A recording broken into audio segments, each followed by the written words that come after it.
Good evening, viewers. Welcome to the Daily Sun's Evening News Bulletin. I am Umarumman Kranti bringing you today's top stories. Women assaulted, obscene video spread in Kumilla over brotherly feud, says RAB.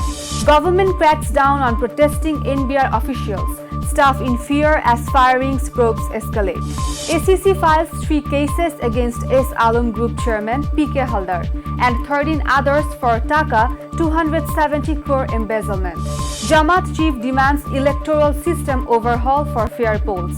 Over 118 Palestinians killed in 24 hours as Israeli strikes intensify in Gaza. Trump says he wants safety for Gazans, renews criticism of Gaza conflict. Bangladesh cricket coach Phil Simmons temporarily leaves squad mid-series for UK appointment.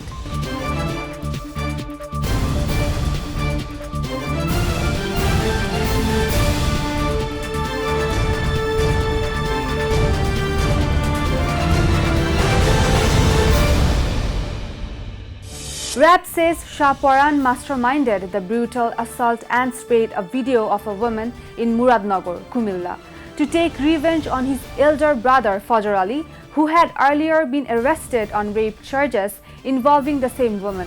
At a Friday press conference in Dhaka's Karwan Bazar, RAB 11 Commander Lieutenant Colonel H.M. Sajjad Hussain revealed Shah Paran was one of the key planners behind the mob attack that led to the woman's torture and the circulation of obscene videos on social media. RAB arrested Shah Paran on Thursday night from Kabdia Bazar area under Burichong police station in Kumilla. Officials explained that 2 months ago, a quarrel between Fajr Ali and Shah Paran escalated into a scuffle, ending with Fajr slapping his younger brother at a village arbitration. Seeking revenge, Shah Paran waited for an opportunity. Days later, when the victim's parents went out in the evening, Fajr entered the woman's house under the pretext of debt collection. Meanwhile, Shah Paran, along with Abul Kalam, Onik, Arif, Shumon, Ramjan and 8 to 10 unidentified accomplices who had gathered nearby, stormed the house, beat the women and filmed the assault. This explicit footage was later spread online. The government has intensified punitive measures against National Board of Revenue officials who protested recent restructuring plans. Within a week of their strike ending, at least 5 senior officials have been suspended or forced into retirement, with more actions expected. Sources say the Anti-Corruption Commission (ACC) has already launched investigations against 11 officials for alleged illicit wealth accumulation, fueling widespread fear among revenue staff. Many NBR employees have deactivated social media accounts and gone offline to avoid scrutiny. Insiders indicate more suspensions and transfers are under consideration, especially for those involved in the protests.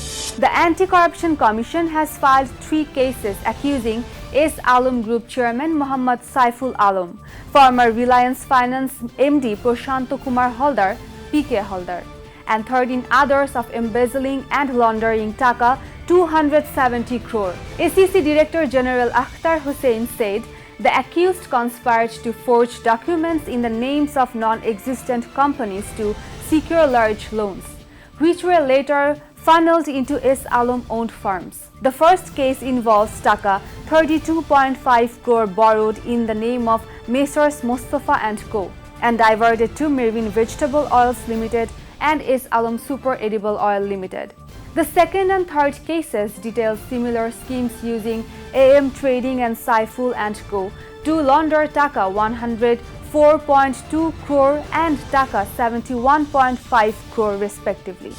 Bangladesh Jamaat-e-Islami chief Dr. Shafiqur Rahman on Friday demanded fundamental electoral reforms, warning that a fair election is impossible under the current mob-like situation in the country.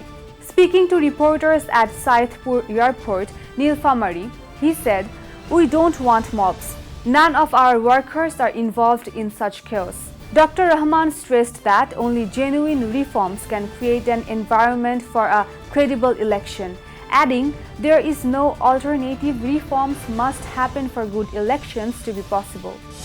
Israeli strikes have killed at least 118 Palestinians and injured 581 others in the past 24 hours, Gaza's health ministry reported on Friday. Over the past 2 days, more than 300 have died. Among the dead were 33 people waiting for aid at the Gaza Humanitarian Foundation Center, 13 in tents at Al-Mawasi and 16 at Mustafa Hafez School shelter. Gaza's media office accused Israel of deliberately targeting civilians, children and women. Eyewitnesses reported massive explosions and fires causing severe casualties.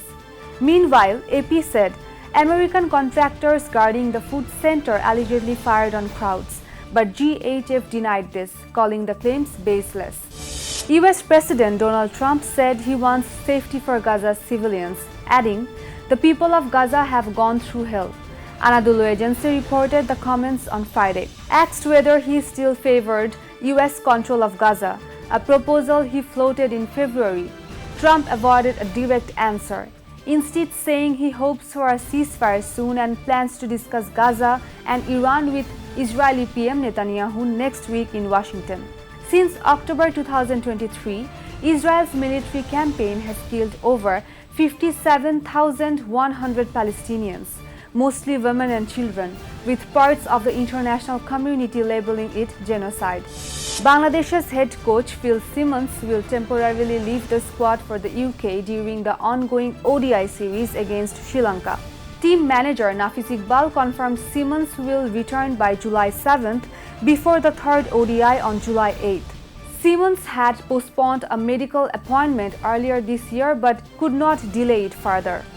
Bangladesh lost the first ODI by 77 runs and must win the second match on Saturday to stay in the series. Simmons is expected to rejoin the team for the final ODI and the subsequent T20 series. That's all for today. Stay tuned for more updates and don't forget to subscribe to our YouTube channel and follow us on Facebook. Thank you for watching.